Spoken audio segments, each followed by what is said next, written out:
Hello student, आज मैं आपको क्लास 7 साइंस के फर्स्ट चैप्टर का दूसरा पार्ट समझाने जा रही हूँ। फर्स्ट पार्ट में आपने ऑटोट्रॉफिक मोड ऑफ न्यूट्रिशन के बारे में समझा था। आज मैं आपको हेट्रोट्रॉफिक मोड ऑफ न्यूट्रिशन समझाऊंगी। जैसा कि आपको पता है कि कुछ प्लांट्स ऐसे होते हैं जो ग्रीन कलर के नहीं होते हैं, तो उनमें क्लोरोफिल नहीं होता है।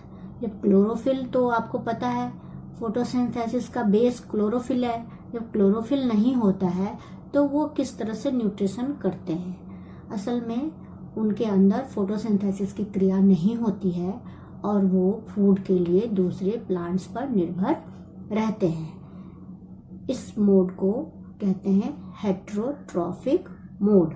हेट्रो मतलब अदर, जो दूसरों पर निर्भर हो, वो हेट्रोट्रॉफिक मोड ऑफ न्यूट्रिशन से काम चलाते हैं। इसका बहुत अच्छा उदाहरण आपने देखा होगा, आते जाते सड़क के किनारे बड़े बड़े पेड़ पर येलो कलर का थ्रेड लाइक ब्रांचेज जो होती हैं वो सारे पेड़ को घेरे रहती हैं, कवर करके रखती हैं। तो वो असल में है क्या, उसको हिंदी में अमरबेल या फिर इंग्लिश में कैस्कटा कहते हैं। और इनका येलो कलर ये बताता है कि इनके अंदर क्लोरोफिल नहीं होता है और ये अपना खाना जो है जिस पेड़ पर रहते हैं उससे प्राप्त करते हैं। जिस पेड़ पर वो रहते हैं उसको कहते हैं होस्ट प्लांट। वो होस्ट प्लांट है और उससे वो न्यूट्रिएंट लेते हैं।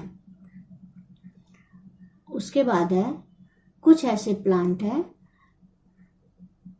जो खासकर इसका शिकार बनते हैं और हमें देखने में आया है कि ये इतना ज़्यादा न्यूट्रिएंट ले लेते हैं कि धीरे धीरे करके वो पेड़ सूख जाता है।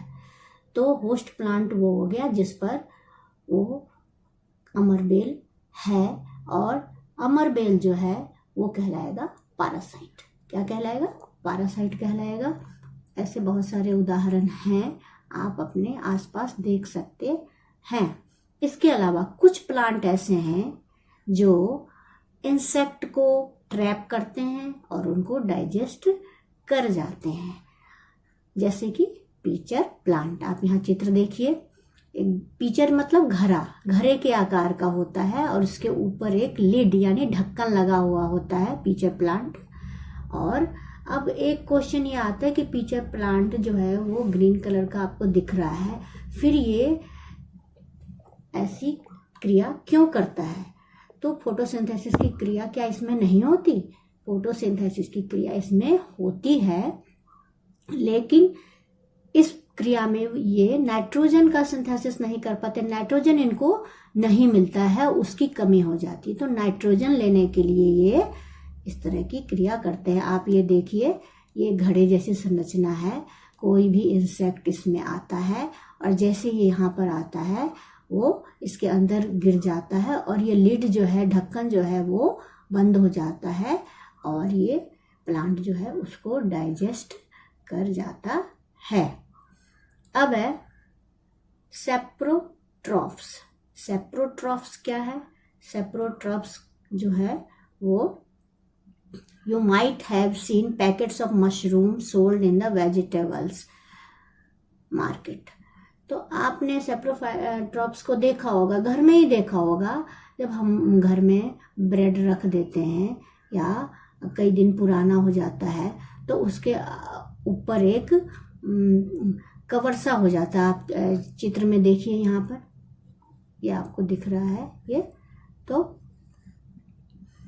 इस तरह के पैचेज जो हैं वो मॉइस्ट सॉइल में या रोटिंग वुड में जो है रेनी सीजन में आ जाते हैं। ये आप चित्र देखिए, ये मशरूम तो आप खाने में भी इस्तेमाल करते होंगे। तो मशरूम जो है इसका बहुत अच्छा उदाहरण है। सड़ी गली चीज़ों पर ये अपना खाना उनसे लेते हैं, क्योंकि ये हेट्रोट्रॉफिक प्लांट है, अपना खाना खुद नहीं बना सकते हैं, तो ये सड़ी गली चीज़ों पर डिपेंडेंट है खाना बनाने के लिए। आपने देखा होगा, इसको हिंदी में गोबर छत्ता बोलते हैं। अम्ब्रेला लाइक स्ट्रक्चर होता है इसका और ये मॉइस्ट सॉइल है या कोई सड़ी गली लकड़ी है, इसके ऊपर खासकर बारिश के सीजन में तो ये बहुत ही ज़्यादा दिख जाती है। अब दूसरा एक इन्होंने ब्रेड के माध्यम से समझाया हुआ है, ये तो आपको घर में भी देखने को मिला होगा कि कई बार क्या होता है कि हम ब्रेड रख देते हैं, 2-4 दिन पुराना हो जाता है तो उसके ऊपर फंगस लग जाता है। ये देखिए ऐसे लगेगा, एक धुंधली धुंधली सी लेयर सी हो जाती है, तो उसको उसके ऊपर में वास्तव में फंगस लग जाता है। अब फंगस या फंगी है क्या? असल में ये जो है अपना न्यूट्रिशन ब्रेड से लेते हैं। इसके स्पोर्स हवा में होते हैं, पहले से ही मौजूद होते हैं, और जब थोड़ा सा वेट और गर्म सा वातावरण होता है तो ये अपने आप ही उसमें पैदा हो जाते हैं। This mode of nutrition in which organism take in nutrients from dead and decaying matter is called saprotrophic nutrition. आपने ये मशरूम का उदाहरण देखा, आपने ब्रेड का उदाहरण देखा, दोनों में ही ये अपना भोजन डेड और डिकेइंग की, डिके मतलब नष्ट होना, ये लकड़ी के डिकेइंग टुकड़े होते हैं, पार्ट्स हैं या सड़े गले पार्ट्स हैं, वहाँ से ले रहे हैं, यहाँ पुरानी ब्रेड है वहाँ से ले रहे हैं, तो ये डिकेइंग मैटर से अपना न्यूट्रिशन प्राप्त करते हैं। इसलिए इस तरह के न्यूट्रिशन को सेप्रोट्रॉफिक न्यूट्रिशन कहते हैं, और इस तरह के मोड ऑफ न्यूट्रिशन जिसमें होता है वो सेप्रोट्रॉफ्स कहलाते हैं। इसमें यह दिया हुआ है कि फंगी जो है वो आपको पिकल्स में, अचार में भी, लेदर में, बारिश में आपने देखा होगा जूते जैसे गीले हो गए उसको छोड़ दिया तो उसमें भी आपको फंगस दिखाई देगा। अचार में अगर गीले हाथ से छुआ तो उसमें भी फंगस हो जाते हैं, कपड़े में भी हो जाते हैं। तो ये चूंकि इनके स्पोर्स वातावरण में मौजूद होते हैं, उनको फेवरेबल कंडीशन मिलता है, तो फंगस अपने आप ही पैदा हो जाता है। अब है ये सारा हुई अगला सिम्बायोसिस। सिम्बायोसिस जिसको कहते हैं सहजीविता, एक साथ दोनों का फायदा होता है, दोनों में कुछ कुछ कमियां होती हैं, वो एक दूसरे की कमियों को भरपाई करते हैं और दोनों का फायदा होता है। Some organism live together and share both shelter and nutrient, एक साथ रहते हैं और अपना शेल्टर यानी जहां रहते हैं वो और न्यूट्रिएंट शेयर करते हैं। This relationship is called symbiosis. जैसे कि फंगी जो है कुछ प्लांट के अंदर रहता है, प्लांट जो है वो उसको न्यूट्रिशन प्रोवाइड करता है और रिटर्न में फंगस जो है इसको वाटर और कुछ न्यूट्रिएंट देता है। जैसे कि लाइकन है, लाइकन जो है वो ग्रीन कलर का होता है और वो क्लोरोफिल कंटेनिंग होता है, तो वो फोटोसिंथेसिस करता है, और एल्गी और लाइकन दोनों साथ रहते हैं। फंगस क्या करता है? शेल्टर देता है, वाटर देता है, मिनरल्स देता है एल्गी को, और एल्गी जो है भोजन बना करके फंगस को देती है। अब है how nutrients are replenish in the soil. हाँ, अब ये पहले मैंने बताया, नाइट्रोजन का जिक्र किया था कि नाइट्रोजन हवा में होता है लेकिन उसको पौधा डायरेक्ट नहीं ले सकता है।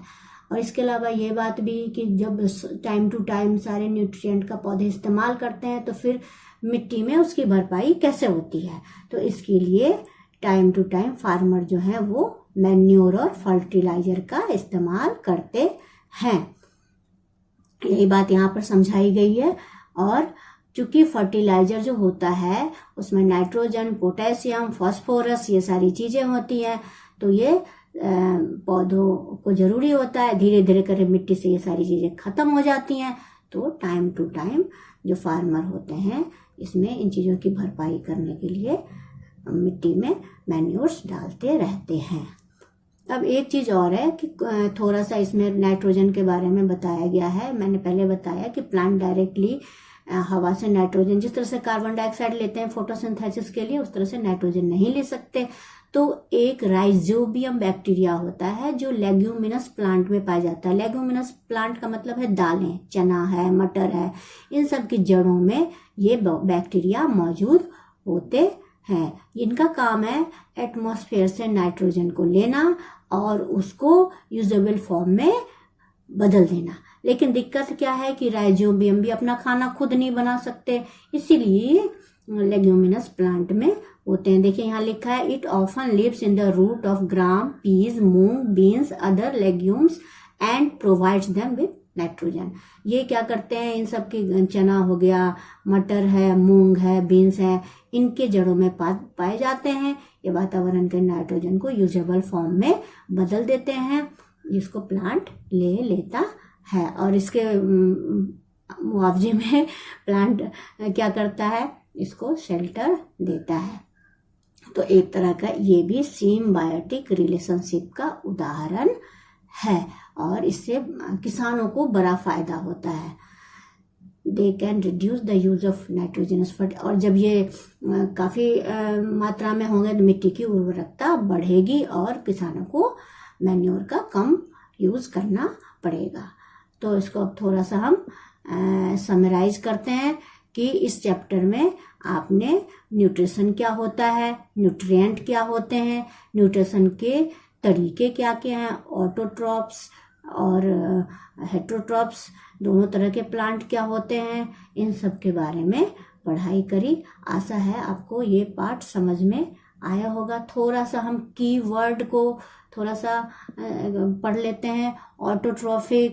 ऑटोट्रॉफिक समझते हैं, जो अपना खाना खुद बना सके। क्लोरोफिल ग्रीन पिगमेंट होता है जिसकी वजह से प्लांट खाना बनाते हैं। हेट्रोट्रॉप्स हो गए वो जो अपना खाना खुद नहीं बना सकते और भोजन के लिए प्लांट्स पर निर्भर करते हैं।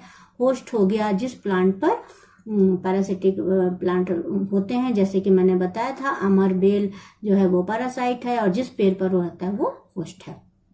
इंसेक्टिवोरस यानी इंसेक्ट खाने वाले प्लांट्स। न्यूट्रिएंट्स तो हो गया, कंपोनेंट अपने पढ़ा है, कार्बोहाइड्रेट्स, फैट, प्रोटीन, ये सारे न्यूट्रिएंट हो गए। न्यूट्रिशन समझ रहे हैं। पोषण, पैरासाइट मैंने बता दिया, जैसे कि अमरबेल है जो दूसरे पर खाने के लिए डिपेंडेंट रहता है।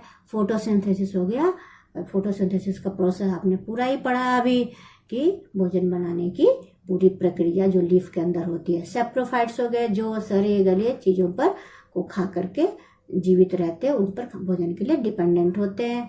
सेप्रोट्रॉफिक वही हो गए जो प्रोसेस है न्यूट्रिशन का, सड़े गले चीज़ों को खाकर जिंदा रहने का जो न्यूट्रिशन का प्रोसेस है वो ऐसे उसको सेप्रोट्रॉफिक न्यूट्रिशन बोलते हैं। स्टोमाटा तो आपको पता चल गया कि पत्तियों में छोटे छोटे छिद्र होते हैं जिससे कार्बन डाइऑक्साइड पत्तियां लेती हैं भोजन बनाने के लिए, उन छिद्रों को स्टोमाटा कहते हैं।